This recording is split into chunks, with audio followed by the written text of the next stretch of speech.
In the earlier session, we had started with application of derivatives in economics. Okay, उसमें हमने देखा था marginal demand, marginal supply, dd upon dp, dp upon dd, कब कौन सा differentiation use करना है ये भी आपको मैंने कल बताया था. ठीक है, तो based upon that using some definitions, revenue क्या होता है, उसके बाद टोटल कॉस्ट फंक्शन क्या होता है, ये सब हमने कल देखा था.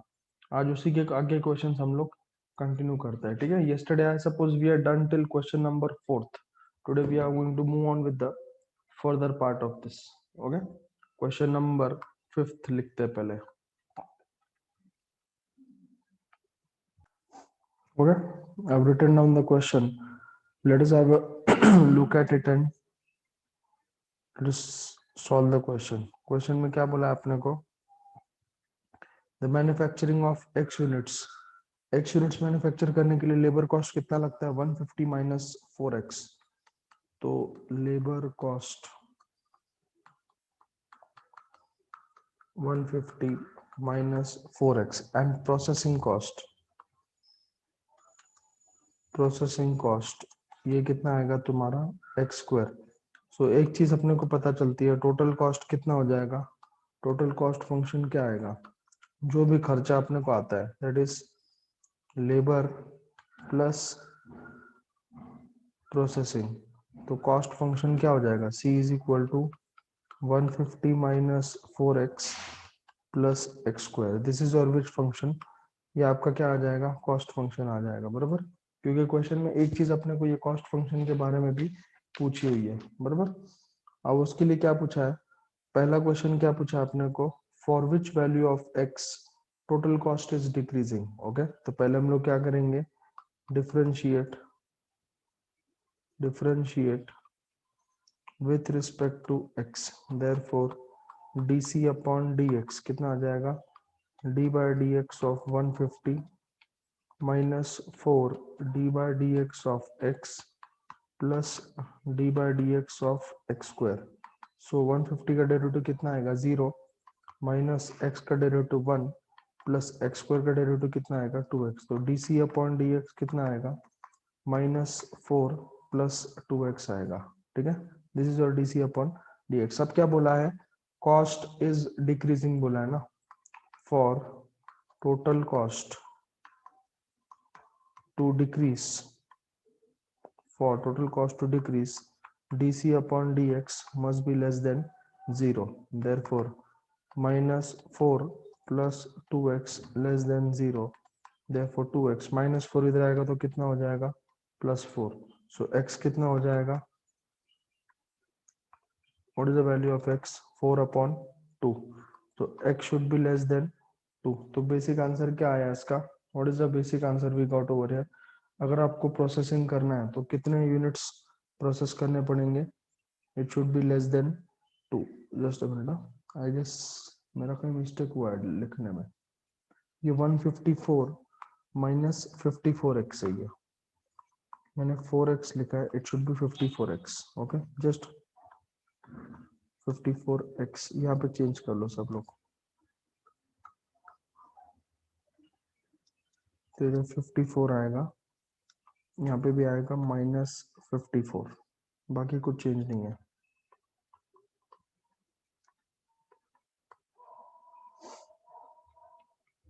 -27. तो कितने यूनिट्स मैन्युफैक्चर करने चाहिए, 27 से कम, तब जाके अपने को कॉस्ट फंक्शन क्या होगा, रिड्यूस. तो फाइनली क्या लिखेंगे, for decreasing cost, for decreasing cost less then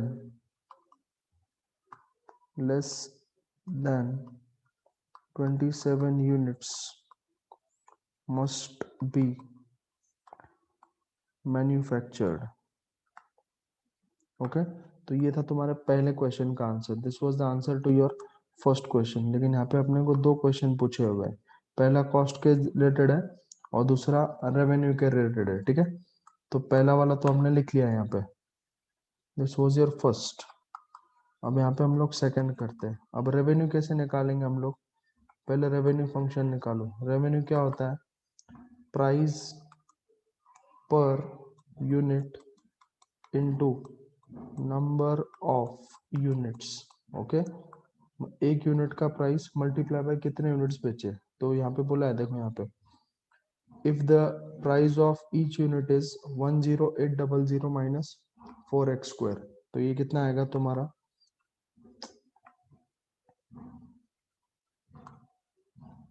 price per unit कितना है तुम्हारा 10800 माइनस कितना है क्वेश्चन में 4x square into number of units कितने हैं अपने पास x, तो ये होता है 10800x minus 4x cube, this is your revenue R. ठीक है, तो रेवेन्यू भी मिल गया। अब उन्होंने क्वेश्चन में क्या बोला है, रेवेन्यू क्या होना चाहिए, इंक्रीजिंग, तो पहले इसका डेरिवेटिव निकालो, differentiate differentiate with respect to x, dr upon dx is equal to 10800 d by dx of x minus 4 d by dx of x cube. So this is 10800 into 1 minus 4 into 3x square. This is 10800 minus 12x square. This is your what, dr upon dx। अब अपने को question में फिर से क्या बोला है, revenue क्या होना चाहिए, इंक्रीजिंग होना चाहिए। तो रेवेन्यू इंक्रीजिंग के लिए क्या करना पड़ेगा अपने को, for revenue to increase dr upon dx must be greater than 0, तो कितना आ जाएगा 10800 minus 12x square must be greater than 0, therefore 10800 is greater than 12x square, 10800 upon 12 is greater than x square, 12 ones are 12 900s are, तो 900 greater than x square, that is, अगर square root लोगे आप दोनों side का, if you take square root on both sides, तो कितना आ जाएगा तुम्हारा एक्स स्क्वायर लेस देन 900, मतलब एक्स की ऐसी कौन सी वैल्यू है जिसका स्क्वायर करोगे तो 900 से कम आएगा, ओके। तो सारे, देयरफॉर एक्स की वैल्यू कौन सी होगी, it should be always less than 30, therefore x must be less than how much 30 for revenue to increase. समझा मीनिंग उसका, x का स्क्वायर 900 से कम चाहिए, समझा, क्योंकि 30 भी नहीं ले सकते क्योंकि 30 का स्क्वायर कितना आता है 900, so that is not possible, so all the value of x must be how much, it should be less than 30 for the revenue to be increasing, for revenue to increase less than 30 units must be sold. ये हो गया तुम्हारे question का answer खत्म, this is the entire answer to your question. Clear, समझा सबको, कल जैसे किए तो वही क्वेश्चंस आज भी उसी तरीके से करने, okay everyone, please copy it down. Moving on to the next question, sixth question देखो यहाँ पे, क्वेश्चन में क्या बोला है, the total cost of manufacturing X articles, C दिया हुआ है आपको, टोटल कॉस्ट दिया हुआ है 47x plus 300x square minus x to the power 4, okay, find x for which, अब क्वेश्चन में ध्यान देना, for which एवरेज कॉस्ट के बारे में बात की है, ठीक है, एवरेज कॉस्ट इस, पहले इंक्रीजिंग पूछा है फिर डिक्रीजिंग, यहाँ पे आपको पहले एवरेज कॉस्ट निकालना पड़ेगा, ठीक है, एवरेज कॉस्ट कैसे निकालेंगे, average cost is equal to total cost upon number of units या c अपॉन x, तो ये कितना आता है, टोटल कॉस्ट कितना है 47x plus 300x square minus x to the power 4 upon x, हर एक को x से डिवाइड करो, तो ये कितना आ जाएगा 47x अपॉन x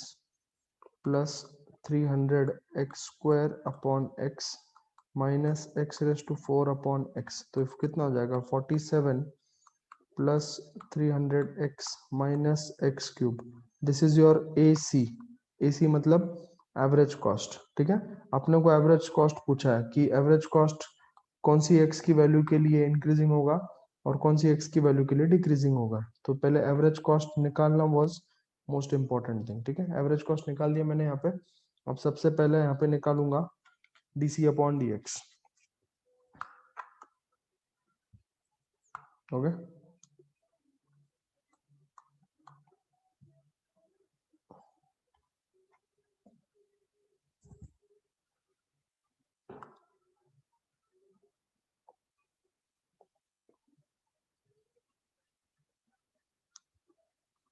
इसको हम लोग सी ए लिखता हूँ। सी ए मतलब average cost, C suffix A. तो डिफ्रेंशिएशन करते समय थोड़ी आसानी होगी। तो पहले क्या करूंगा, differentiate with respect to X. तो D C A upon D X is equal to D by D X of 47 plus 300 D by D X of X minus D by D X of X cube. तो ये कितना होगा, 0 plus 300 into 1 minus 3x square, okay, this is dca upon dx, therefore dc suffix a upon dx is equal to 300 minus 3x square, ठीक है। तो अपना 50% काम यहाँ पे खत्म हो गया है, ओके। कॉस्ट फंक्शन का डिफरेंशिएशन अपने को मिल गया। अब अपने को इसको एक बार ग्रेटर देन 0 करना है और इसी को एक बार लेस देन 0 करना है, बिकॉज आपको पूछा है कौन सी x की वैल्यू के लिए इंक्रीजिंग होगा और किसके लिए ये डिक्रीजिंग होगा, ठीक है। Let us try and check it out. तो पहला अपन यहाँ पे सिंप्लीफाई करेंगे। फर्स्ट इधर लिख देंगे फॉर इंक्रीजिंग, बोला ये ना, एक बार इंक्रीजिंग के लिए करके देखा, एक बार डिक्रीजिंग के लिए। For increasing dc suffix a upon dx greater than 0, therefore 300 minus 3x square is greater than 0, 300 is greater than 3x square, therefore 300 upon 3 is greater than x square, 100 greater than x square, that is x square less than 100। मतलब x की ऐसी कौन सी value है जिसका square किया तो 100 से कम आना चाहिए, सारे x से 10 होना चाहिए, therefore x should be less then कितना आना चाहिए, 10, क्योंकि x 10 से छोटा होगा तभी तो उसका स्क्वायर 100 से छोटा होगा, okay. Therefore for increasing average cost less then 10 units must be manufactured, less than 10 units must be manufactured। अब सेम टू सेम हम लोग किसके लिए करेंगे, डिक्रीजिंग के लिए करेंगे, ठीक है। Second one is for decreasing. For decreasing d suffix a upon dx is less than 0, so 300 minus 3x square less than 0, 300 less than 3x square, 300 upon 3 less than x square, therefore 100 should be less than x square, that is x square should be greater than 100। मतलब x की ऐसी कौन सी value है जिससे कि उसका square 100 से बड़ा होना चाहिए, 10 से ज्यादा ही होगा ना, therefore x must be greater than how much, 10। therefore for decreasing average cost, for decreasing average cost more than 10 units must be manufactured, okay, understood. ये सबसे इंपॉर्टेंट है, ये लेस देन 10 और ये ग्रेटर देन कैसे 10 आया, अगर किसी को नहीं समझा है बेशक पूछ लो, है लॉजिक कुछ भी नहीं है, छोटे बच्चों का लॉजिक है। एक्स का स्क्वायर, एक्स की ऐसी कौन सी वैल्यू होनी चाहिए जिससे उसका स्क्वायर 100 से छोटा होना चाहिए, 10 से कम होगा तभी तो स्क्वायर लेस देन 100 आएगा ना, ओके। सो ये 4 मार्क का क्वेश्चन पूछा जाता है, this is a 4 marks level का question, understood everyone, please copy it down. तो यहाँ पे अपने को इंक्रीजिंग डिक्रीजिंग क्या पूछा था, एवरेज कॉस्ट पूछा था, तो पहले एवरेज कॉस्ट निकाली हमने, ठीक है, from the given cost function. Everyone please write it down. Okay, moving on to the 7th question. अब ये जो नया फंडा है, ये तीन चीजों के बीच में रिलेशन बताता है। मार्जिनल रेवेन्यू, पहले मैं फॉर्मूला लिखा दूंगा और फिर फॉर्मूला के बाद हम लोग इसको समझने की कोशिश करेंगे, ठीक है। We have to understand a new term, this is called as elasticity, elasticity of demand. Okay, elasticity of demand क्या है? ये अपने को रिलेशन बताता है प्राइस और डिमांड के बीच में। ओके, तो there are different different values of elasticity of demand. Elasticity of demand जो होती है वो तुम्हारी 1 और 0 के बीच में आती है। तो अगर इलास्टिसिटी ऑफ डिमांड 1 आती है तो उसका क्या मीनिंग होता है? अगर उसका वैल्यू 0 आता है तो उसका मीनिंग क्या होता है, ये हम लोग देखेंगे आगे। बट फिलहाल के लिए सिर्फ आप इतना समझ लो, ईटा मीन्स क्या होता है, इलास्टिसिटी ऑफ डिमांड। ये अपने को बताता है कि डिमांड के अनुसार या प्राइस के अनुसार अपना डिमांड दोनों एक दूसरे के ऊपर कैसे इंटरडिपेंड करते हैं, ठीक है। उसके बाद आरएम का मतलब होता है मार्जिनल रेवेन्यू, ये हमने कल देखा था, marginal revenue. Okay, marginal revenue या तो फाइंड कर सकते हैं या तो डायरेक्टली दिया हुआ रहता है। और आर ए का मतलब होता है average revenue. Okay, R A का मतलब होता है एवरेज रेवेन्यू। अगर आपने कल भी देखा होगा, आपका जो आर ए एवरेज रेवेन्यू होता है, it is always equals to the price. Just flip over 4-5 pages, आपको ये दिखता है कि देखो भला average revenue equals to price आता है कि नहीं आता है। Yes, just flip over the pages and tell me the answer. आप 2-3 पन्ने पीछे जाओगे ना, आपको मिलेगा, कल ही आपको मैंने लिखा के दिया था, average revenue is equal to कितना होता है, price. Just check and tell me the answer. ये स्टूडेंट्स, है कि नहीं है? ओके, तो ये पूरा जो क्वेश्चन है ये इसी तीन चीजों के ऊपर डिपेंड है। तो पहले मैं आपको फॉर्मूला लिखा देता हूँ and then will proceed further. Okay, question based on relation between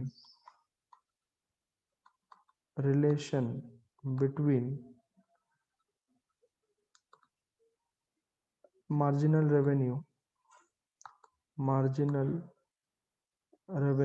मतलब ही R suffix M, comma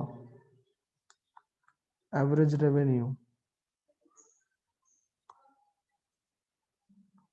are suffix A and elasticity of demand. आपने ये इकोनॉमिक्स में पढ़ा होगा, elasticity of demand, perfectly in elastic, perfectly elastic, ऐसा कुछ था आपको। ओके, होगा। तो there is a formula, there are two different relation. एक ही रिलेशन है लेकिन दो तरीके से लिखा जा सकता है।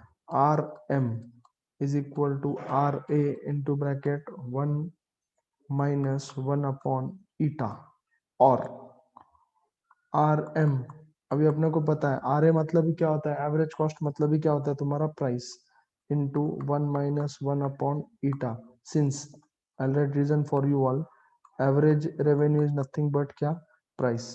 तो इस वजह से just in case in place of R A मैंने क्या लिखा है, पी। दोनों फॉर्मूलाज आप इस्तेमाल कर सकते हो, we can find out the answers. Okay, तो अभी का जो क्वेश्चन नंबर 7 है वो सिर्फ इन दो फॉर्मूला के ऊपर ही बेस्ड है, ठीक है। तो मैंने जगह पे आपको रिलेशन भी लिखा दिया ताकि आंसर समझने में आपको दिक्कत नहीं होगी। तो पहला क्वेश्चन क्या पूछा है अपने को, फाइंड मार्जिनल रेवेन्यू, मतलब अपने को आर एम फाइंड करना है if average revenue R A दिया हुआ है कितना, 45, and elasticity of demand is 5, eta दिया हुआ है तुमको 5। Just put up everything in the formula. R M is equal to R A into bracket 1 - 1 upon eta.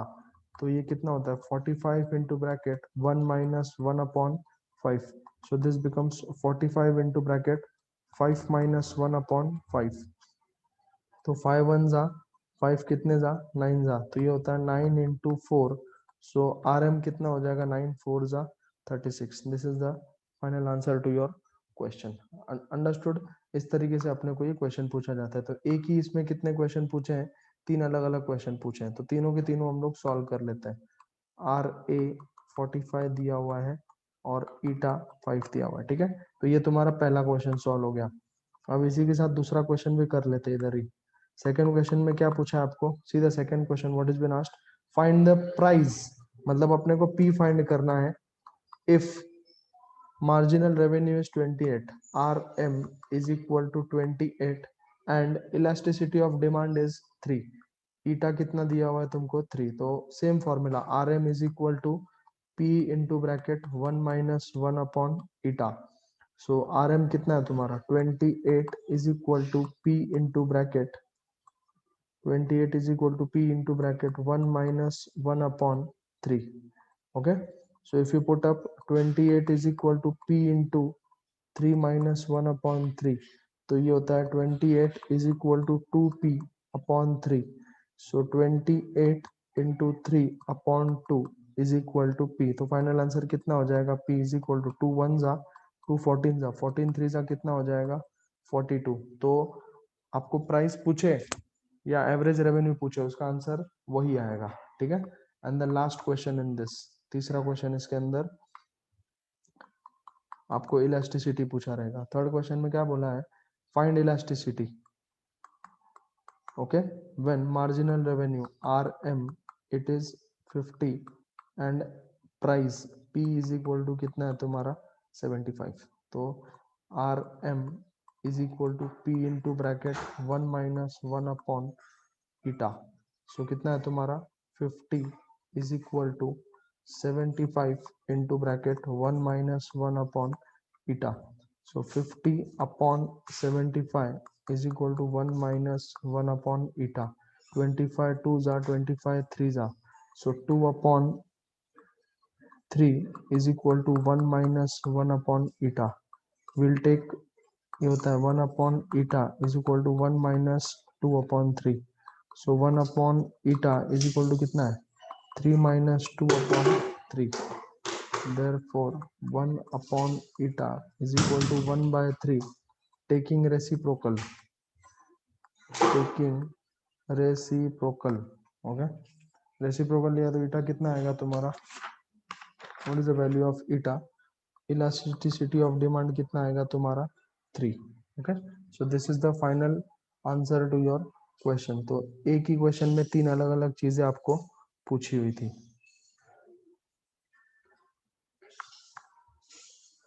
Clear everyone. तो ये फॉर्मूला जो था, ये फॉर्मूला किसके बीच में रिलेशन देता है अपने को, average revenue, marginal revenue and elasticity of demand. Elasticity of demand के ऊपर मैं डिटेल लिखा के दूंगा, परफेक्टली इलास्टिक किसको बोलते हैं, परफेक्टली इन इलास्टिक किसको बोलते हैं. I give you entire details on that with help of example. Right now you can use this relation and solve this question. लिख लो इसको. ओके, तो this is all for today. अब जिनका answer नहीं आया मैं आंसर लिख लेता हूँ. इसका जो RM का जो आंसर है वो 160 आएगा. Okay, so this is all for today. Next session में हम लोग आगे इलास्टिसिटी के ऊपर क्वेश्चन करने वाले हैं. ठीक है, परफेक्टली इलास्टिक, इन इलास्टिक, उसके ऊपर आपको क्वेश्चंस आने वाले हैं. Clear everyone. So hopefully in the next coming 2 days we can finish off this entire topic. Thank you very much.